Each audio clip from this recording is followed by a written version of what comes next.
जुन्या झालेल्या चपलेपासून काही म्हणजे आपल्या पाठीमागची पीडा, चप्पल हरवली किंवा कोणी घालून गेलं तर असं म्हणतात ना, पूर्वापासून म्हण पडत आली आहे की बरं झालं तुझ्या पाठीमागची पीडा गेली. तर त्यासाठीच असा चपलेचेच मी तुम्हाला एक 2-4 उपाय सांगणार आहे.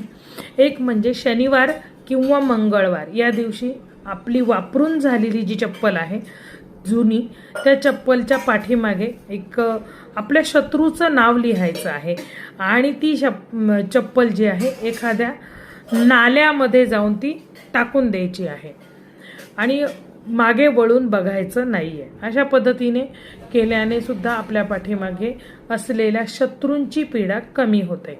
त्याचप्रमाणे शनिवारी रात्री चप्पलला उलटी करायची, त्या चप्पलला एखाद्या कोरडी जागा, जी सुनसान जागा असेल अशा जागेवरती नेऊन तिला सोडून यायची आहे. उलटी ठेवून मात्र मागे वळून बघायचं नाहीये. हा झाला दुसरा उपाय. तिसरा उपाय तुम्हाला सांगते. काळ्या रंगाची चप्पल जर असेल तर त्याच्यावरती मोहरीचं तेल आणि मोहरीच्या तेलाने शत्रूचं नाव लिहायचं आहे आणि त्या चपलेला दिवसभर पिंपळाच्या खाली एकतर तुम्ही ठेवू शकता किंवा सरळ नाल्यामध्ये किंवा पाण्यामध्ये तिला विसर्जन करा. पाणी म्हणजे समुद्र असेल, नदी असेल, फक्त विहिरीत मात्र टाकायची नाही. वाहतं पाणी पाहिजे, ओढा असेल तिथे तुम्ही टाकू शकता. त्याने सुद्धा तुमच्या पाठीमागची पीडा निघून जाते. त्याचप्रमाणे जुन्या चप्पलवर हा उपाय सुद्धा तुम्ही शनिवारी आणि मंगळवारी करू शकता.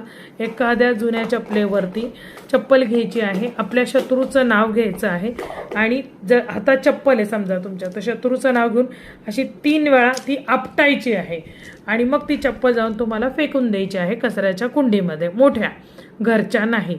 तर अशा प्रकारे करा.